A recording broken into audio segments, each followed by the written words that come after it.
Salut à tous, bienvenue dans ce nouvel épisode de Il n'y a pas de sous-métier. Aujourd'hui, on va parler d'un métier qui génère des mots, transmet les émotions et qui laisse les traces dans le temps. Un métier souvent discret mais puissant. Un métier qui inspire, un métier qui éduque et qui raconte nos histoires. Vous l'avez deviné, on va parler du métier de écrivain.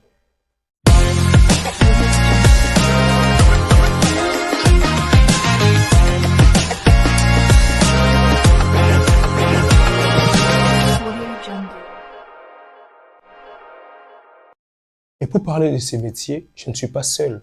Je suis accompagné d'un grand monsieur, d'un écrivain. Alors, je ne veux pas beaucoup parler.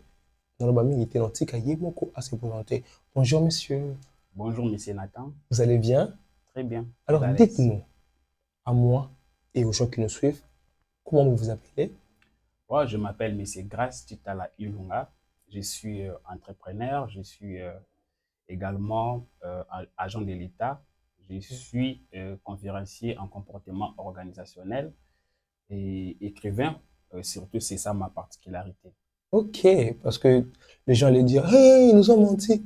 Il n'est pas un écrivain, merci pour cela. Alors, dites-nous un peu, monsieur Grasse, Ok. comment êtes-vous devenu écrivain? Ok. Premièrement, la littérature écrite a toujours été ma passion. Ok, Et mon plus jeune âge, je m'ai ok. toujours écrire, je m'ai toujours lire. Mhm. Alors, jusqu'à ce que je n'avais pas, surtout, je peux dire que je n'avais pas la capacité à exprimer, à parler verbalement comme ça, à déclencher les idées verbales. Alors, j'ai passé par la voie de l'écriture. Ok, Même si je suis en face de vous, je ne saurais pas vous parler. ok. Je vais passer par l'écriture. Et c'est à ce moment-là, je suis Mhm. tombé amoureux de l'écriture et de la littérature. Donc, ça est devenu comme une passion pour moi. Alors, Mhm. deuxièmement, c'est pour changer Ok. une perception du déterminisme. Je ne sais pas si vous avez déjà entendu parler du déterminisme. Le déterminisme en soi, c'est la conception. C'est une conception que j'ai constatée qui est ancrée dans les têtes des Africains, Ok. qui est de penser que la nature de l'être humain Mhm. a été déjà prédéfinie, prédéterminée quelque part dans un livre de destin. Alors, cette conception, je vois que ça rend un peu les gens oisifs, c'est-à-dire Ok. paresseux. Ok. Donc, ils trouvent des excuses en disant que non, moi, déjà, ma nature a été déjà définie par Dieu. Et là, j'aimerais changer cette perception en en les faire voir que on a la pleine responsabilité de Mhm. nos choix. Ok. Vous voyez? C'est-à-dire que l'être humain est d'abord celui qui doit créer sa propre nature. Ok. Alors, la perception du déterminisme, c'est ce qui fait en sorte que beaucoup de jeunes puissent ne pas chercher les travail, Ok. puissent rester dans les idéalismes, dans les transcendances, tout en Ok. pensant qu'il y a déjà quelque chose qui a été déjà écrit en avant. Ok. C'est cette perception. Alors, je me suis appuyé sur une conception philosophique de Jean-Paul Sartre qui consiste à dire que l'être humain n'a pas une nature prédéterminée. Ok. Donc, nous commençons d'abord par exister et ensuite, nous construisons notre propre nature à travers nos actions. Ok. Alors, cette conception est meilleure. Pourquoi? Parce qu'elle vous donne la capacité à entreprendre de belles actions Mhm. pour créer votre propre nature. Ok. Donc, vous voyez, alors c'est en fonction du déterminisme que beaucoup des Africains ont dans leur tête. Je me suis dit, bon, je dois me lancer dans la littérature, dans l'écriture, pour au moins faire voir qu'ils ont tort. Ok. Ok. Donc, donc vous pouvez le lancer pour écrire, pour vraiment essayer d'aider Changer les la Africains. perception, de faire voir que nous sommes responsables. Et si vous regardez mes écrits, c'est la quintessence de toutes mes écritures, la Ok. responsabilisation. Donc, Ok. donner la responsabilité à l'être humain pour qu'il puisse comprendre que la vie appartient qu'à lui-même. Ok. C'est ça. Ok. Alors, c'est ça qui m'a vraiment poussé de me lancer dans la littérature écrite. Est-ce que vous vous souvenez de votre premier livre? Ouais, tout justement, je suis dans ma toute première expérience. Ok. Ouais, je viens de publier un livre qui s'intitule La vers des voitures ambitieuses, Ok. les actions héroïques qui changent une vie. Ok. C'est un livre dont je parle de mon expérience personnelle. En 2018, j'ai vécu une expérience un peu, je peux dire étrange, mais quand même Mhm. assez inspirante, Ok. qui inspire même mes proches. Donc, vous voyez, en 2018, j'avais l'idée de devenir Mhm. entrepreneur. À un moment, je n'avais pas l'argent de me lancer dans l'entrepreneuriat, dans le business. Alors, j'ai fait un choix, je peux dire un choix un peu judicieux, d'aller Ok. exercer le métier de laveur de voitures pour Ok. trouver les capitales dans le lavage des voitures. Donc, je l'ai exercé pendant 6 mois. Alors, ce que j'ai vu au bout de ces 6 mois-là, j'ai vite compris que c'est une très, très belle expérience que je devais partager avec les Ok. jeunes et pour aussi les faire voir qu'ils sont responsables de leur vie. Ok. Et ce que je vis, Mhm. les personnalités que j'ai rencontrées par les biais des lavages des voitures, ça m'a vraiment donné une autre perception sur la vie. Ah, ok, ok, Ok. ok. D'accord, en tout cas, merci en tout cas Ok. pour toutes vos expériences. En tout cas, ce n'est pas facile. Et Ouais. dites-nous un peu, Mhm. est-ce que, est-ce que vous écrivez tous les jours ou seulement lorsque l'inspiration vous vient? Non, c'est lorsque j'ai une inspiration. Ok, Parce que l'écriture, c'est une chose qui se fait graduellement. Ou soit concevoir, ou soit rédiger un livre, c'est quelque chose qui demande la patience et progressivement.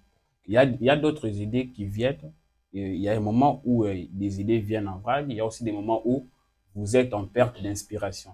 Alors, pendant ces temps-là, vous resterez toujours peut-être en train de vous occuper d'autres choses, d'autres occupations. ok, Mais il arrive aussi des semaines où les idées viennent toujours et toujours. Vous écrivez chaque jour. ok. Et en parlant même des idées, dites-nous un peu, d'où vous viennent vos idées? Où t'as ça tombe du ciel ou Non, ça ne quoi? tombe pas du ciel. Donc, un écrivain, c'est la personne qui a une perception un peu différente avec la masse. Parce on est là, on regarde la réalité, on regarde comment est-ce que le monde fonctionne. Et puis, dès qu'on veut changer une perception, c'est à partir Ok, de ce moment-là, les idées nous viennent. Comme, ok. alors, je peux dire que on a une divergence des ambitions. Il y a Mhm. d'autres écrivains qui écrivent pour bannir l'esclavagisme. Il y a Ok, d'autres écrivains qui écrivent pour au moins euh, euh, plutôt éveiller la conscience des gens par rapport à leur exploitation. Il y a ceux qui écrivent sur le développement personnel. ok, Alors tous, ouais. on a cette divergence et puis les idées viennent en fonction de votre perception, de l'ambition que vous avez concernant votre mission. Comme moi, je suis trop côté responsabilisation, développement personnel, comportement Mhm. organisationnel. Donc, je cherche des idées qui correspondent à ce que moi, je vais Ah, être. ok, ok. Et sinon, vous avez une méthode ou ou des disciplines particulières pour que vous puissiez créer, genre, dans ça, la pour que je puisse Ouais, écrire. oui, ma méthode à moi est simple. Moi, et souvent lorsque je suis seul, Mhm. c'est là où les idées viennent. C'est dans la solitude. Ok. Ouais. Je peux aussi trouver des idées là où il y a la masse, Mhm. de ce que les gens font, vous voyez. Ça peut me donner aussi l'idée. Mais Mhm. en particulier lorsque je suis seul dans la solitude, que mes idées viennent en vague et je commence à écrire des Ok. inspirations. Alors ma méthode à moi pour bien écrire ou rédiger quelque chose, c'est lorsque je suis seul à la Mhm. maison. Donc c'est ça. Ok. Et vous faites beaucoup de recherches ou bien c'est seulement des imaginations? Effectivement, on ne peut pas être un grand écrivain si on n'est pas un grand lecteur. Un Ok. écrivain, c'est Mhm. un grand lecteur. Donc, vous devez lire Mhm. les auteurs, vous devez lire. Et si vous lisez, à partir de ce moment-là, vous allez aussi commencer à concevoir d'idées, vous allez aussi découvrir des livres qui vont en conformité avec votre vision. Vous Ok. voyez, c'est en lisant qu'on devient Euh, un écrivain. ok, ok. Maintenant, la question que moi je veux bien vous poser, parce que nous Ok. sommes dans une ville, dans un pays où on aime beaucoup d'argent. Mhm. Et qui nous vraiment, on s'élève chaque matin, tout le jour, on aime l'argent. Est-ce que vous pensez que l'écriture, on peut vivre de l'écriture? Ici, chez nous au Congo, Oui. Non, au Congo, je ne pense pas que présentement, on peut vivre de l'écriture, soit des livres, parce que ce n'est pas encore... C'est ça que moi aussi, je vais changer dans les têtes des gens. Ok.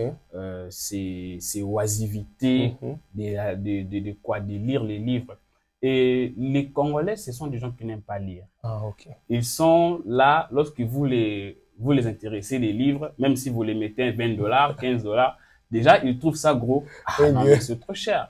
Ça, c'est quel prix? Exactement. Ils se plaignent souvent en fonction, mais ils sont là, disposés à dépenser même 15 $ pour aller danser dans les concerts, boîtes de nuit. Vous voyez? Alors, ils oublient que les ouvrages sont des choses qui peuvent améliorer leur vie et leur perception. Alors, nous, on veut nous émanciper en fonction de ça. Pourquoi? Faire voir aux Africains, aux Congolais, effectivement, que les livres sont des outils très importants parce qu'ils développent l'esprit critique en l'homme. Il va vous aider aussi à commencer à comprendre comment est-ce que la réalité fonctionne. Parce que ceux qui partent dans les concerts, ceux qui partent là où il y a toujours le divertissement, ce sont des gens qui se déconnectent de la réalité.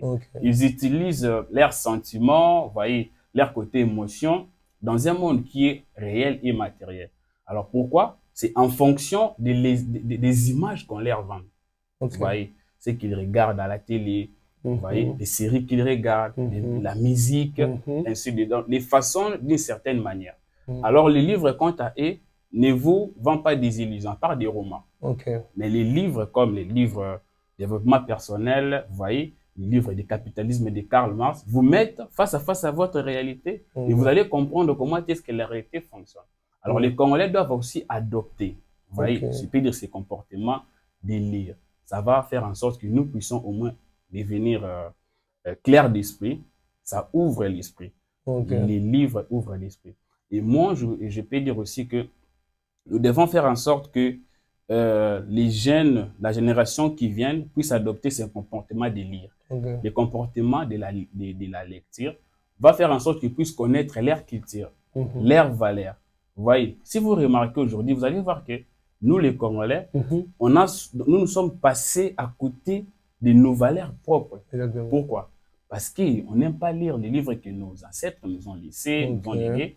On aime se focaliser sur des choses un peu futiles, vous voyez, qui n'ont aucune importance dans notre développement personnel. Alors, en ce sens-là, je ferai de mon mieux pour faire en sorte que les livres puissent être au moins les déjeuners quotidiens des Congolais. C'est un grand défi, hein. En tout cas, défi à ma casse. On s'en tous cela. Je sais que nous tous les Congolais, les Kinois qui nous regardent, nous le savons. Maintenant, votre entourage, comment ils ont pris ça, le fait que vous êtes décidé de devenir un écrivain? Écoutez, il y a une chose que j'ai apprise très longtemps, qui est que tout le monde n'a pas une même perception. Il y a aussi, en partant il y a un principe très nécessaire qui est le principe de subjectivité. La subjectivité, ça consiste à dire que tout le monde a sa perception sur la vie. Vous voyez? Alors moi, étant qu'un autre monde, un monde à part entière, je ne suis pas comme les autres. Vous voyez? Peu importe leur perception, peu importe ce qu'eux ils vont croire, ils vont dire. Non, ça ne me concerne pas parce que je sais qu'on n'a pas la même vision des faits. Moi, j'ai une vision des faits contrairement de mon entourage. Et je respecte aussi leurs opinions. Parce que lorsqu'ils ont appris que je me suis lancé dans la littérature, il y a ceux qui se sont murmurés. Ils se sont dit, mais littérature, ici au Congo, on n'est pour rien. Ouais, alors, lorsque vous écoutez ce genre de langage, si vous n'êtes pas passionné par la littérature, l'écriture, vous allez abandonner. J'ai vu beaucoup de gens abandonner leur intuition. Pourquoi? Parce que ils ont écouté les langages de leurs proches, c'est qu'ils ont à les reprocher. En fait, ils prennent les choses personnellement. Vous voyez? Et c'est ce que moi, j'ai aussi subi. Mais j'étais déjà bien équipé de la connaissance qui me venait déjà des stoïciens, qui est de ne pas se focaliser sur des choses qui ne dépendent pas de moi. Vous voyez, parce que certainement, il y a des choses qui dépendent de moi et celles qui n'en dépendent pas. Entre autres, les pensées des autres ne dépendent pas de moi. Vous voyez, leurs paroles, leurs perceptions, je ne peux jamais les contrôler. Alors, pourquoi vouloir me focaliser sur des choses que je ne peux jamais contrôler? Alors, au contraire, moi, j'ai mes pensées à moi. voyez, Mhm. je peux penser ce que je vais. Mhm. Vous voyez, je ferai avec fluidité, sans effort excessif. Mhm. Vous voyez. Alors, si je m'attarde à vouloir me focaliser sur ce que les autres pensent de ce que moi je fais, je vais abandonner, abdiquer sans raison. Ok. Alors, lorsque je grandirai, je vais regarder maintenant le passé, je vais me dire, ah, qu'est-ce que je foutis? Ouais. Vous voyez? Comme on aime dire, si tu réussis, tout le monde dit que tu as raison, peu importe le chemin. Oui, Ouais. dans tout ce qu'on fait, ce qui est important, c'est, bon, ce qui est un peu difficile, c'est d'abord le premier pas. Ouais, Le exactement. premier pas est tellement difficile, mais au fur et à mesure, Mhm. vous entrez dans les bains, vous Mhm. commencez à rencontrer des difficultés. Chaque étape que vous affranchissez Mhm. vous amène vers une autre perception. Exactement. Et c'est ce qui va maintenant vous amener vers votre succès. Ok. Et pour terminer à cette question, j'aimerais évoquer une petite conception dialectique. Ok. La dialectique d'Hegel nous dit tout ce qui existe passe toujours par son contraire. Ok. Vous voyez, parce que vous savez que pour les gens qui ont lu les lois de la nature, ils savent très bien que il y a les lois qui régissent la nature. Parmi ces lois, je peux citer la loi des polarités. Ok. La polarité nous dit que tout est double. Vous voyez, le soleil, la lune, les hauts, les bas. Vous voyez. Alors, la dialectique nous dit, pour arriver à l'autre, vous devez d'abord commencer par là. Parce que vous ne pouvez pas arriver en haut sans toutefois commencer par les bas. Ok. Donc, vous voyez. Alors, vous devez d'abord commencer par les bas, Exactement. en franchissant des étapes successives. Ok. Et là, vous serez maintenant, vous allez vous retrouver là où vous voulez être. Donc, en partant dans ces principes, tout est dialectique. Ok. Alors, pour les gens qui entreprennent des actions aussi petites qu'ils soient, ils doivent comprendre qu'ils vivent dans la dialectique parce qu'ils sont dans la négation de ce qu'ils veulent être. Oh, en tout cas, je suis en train d'apprendre. Hein. J'espère aussi qu'on apprend beaucoup entre ça. Sans moi, que non, vous faites vraiment des recherches. Racontez-nous un peu, quel est le critique qui vous a le plus aidé? Parce qu'on parle des gens des avis des autres. Ouais. Il y a eu aussi des critiques que vous avez reçues. Maintenant, quelle est ces critiques-là qui vous a aidé vraiment? Ok, je peux dire qu'elles sont nombreuses, mais la critique qui m'a beaucoup marqué, bon, je pense que lorsque j'étais encore laveur de voitures, Ok. ouais, vous vous souvenez de ce que je viens de vous dire. Exactement. Lorsque je suis allé chercher lorsque je suis allé chercher les capitales dans les lavages de voitures, il y a un collègue à moi qui me connaissait. Ok. Et il m'a surpris en train de laver les voitures. Ah, il m'a dit, mais mon cher, qu'est-ce que tu fais ici? Mais ça ne te correspond pas. Moi, mais qu'est-ce que tu fous? Tu as engrossé une fille ou comment? Okay. Donc, je vous dis, les jours-là, ça m'a beaucoup marqué. Je n'arrive même pas à oublier. Et puis, c'est la critique qui a fait aussi en sorte que je puisse accélérer trop vite pour commencer à économiser encore davantage parce que j'avais besoin d'une somme un peu exorbitante pour financer mes projets. J'ai commencé encore à faire quoi? À augmenter les accumulations. J'ai économisé davantage pour avoir là. Alors aujourd'hui, c'est la même personne, c'est elle qui vient pour me demander encore de l'aide lorsqu'elle est face à un problème quelconque. Donc, c'est-à-dire que les gens ont d'autres perceptions par rapport à votre perception. Donc, c'est ça la critique qui m'a beaucoup aidé dans la vie. Et hormis ça, dans le livre, il y a aussi des histoires qui sont tellement belles, des rencontres professionnelles par les biais des lavages des voitures, dans ce sens-là. Donc, on peut avoir des critiques qui nous motivent. Les critiques motivent. Les critiques motivent. Vous voyez? Bon, la critique est comme la douleur dans les corps humains. Vous voyez? Elle est nécessaire parce qu'elle attire l'attention sur ce qui ne va pas. Vous voyez, si vous avez la douleur dans votre corps, vous allez voir que je dois chercher un remède pour faire quoi? Pour guérir. Vous voyez? Maintenant, la critique aussi est de cette manière. Il y a des critiques constructives et des critiques pour dénigrer. Alors moi, je me base sur des critiques qui me construisent, pas celles qui me découragent dans ce sens-là. Donc, il y a des critiques qui vous motivent à faire encore plus et il y a aussi des critiques qui vous découragent dans ce que vous faites. Et que direz-vous, vu qu'on parle de critiques et tout ça, que direz-vous à un Congolais, à un jeune Kinois qui veut devenir écrivain, mais qui n'arrive pas à surmonter les critiques ou même des inspirations, quels conseils donnerez-vous à ces jeunes-là? Ouais, premièrement, je dirais que plutôt, les conseils précieux que moi je donnerais à ces jeunes, c'est d'être d'abord eux-mêmes. Vous Ok, voyez, d'être passionné de la littérature. Ça doit être d'abord votre passion. ok, Parce que c'est la passion qui va faire en sorte que vous puissiez vaincre la diversité, les ok, difficultés. ok. Donc, ça doit d'abord être votre passion. Mhm, Et hormis d'être votre passion, vous devez aussi vous occuper des connaissances, des sagesses, ok. parce qu'il y a des livres qui vous aident à fuir les regards des autres, vous Mhm, voyez, leurs jugements. mhm, Et comme je venais déjà de le dire, il faut savoir se focaliser sur son intuition, ok, pas sur l'intuition des autres, pas sur ce que les autres pensent de vous, mais ce mhm, que vous avez comme ambition. ok, Alors, si vous voulez vaincre des critiques, vous devez vous abstenir à ne pas prendre des choses personnellement. ok, C'est-à-dire ce que les autres disent ne vous concerne pas, ok, ne vous concerne à rien. ok. Donc, ce qui est important pour Mhm, vous, ce que vous pouvez maîtriser, vous pouvez contrôler, c'est la façon dont vous jugez ce que les autres disent en votre faveur. Alors, ce que je leur dirais, ils doivent rester fermes. Donc, le monde de la littérature est tellement un monde qui a encore un défi majeur à relever qui mhm. est d'inculquer la connaissance dans les têtes de la jeunesse. Vous voyez, on a un défi particulier que nous devons pourchasser, de suivre, c'est de mettre en avant la littérature. Nous vivons dans un monde où le capitalisme Mhm. contrôle la masse, où le capitalisme ne veut pas que la masse puisse comprendre certaines choses. Euh, Alors, c'est la raison pour laquelle ils inventent certaines choses, des télés, des images qui ok, vous déconnectent de votre réalité. ok, Alors, les livres doivent faire en sorte que nous puissions au moins montrer la réalité aux jeunes, qu'ils puissent suivre leur gré, leur volonté.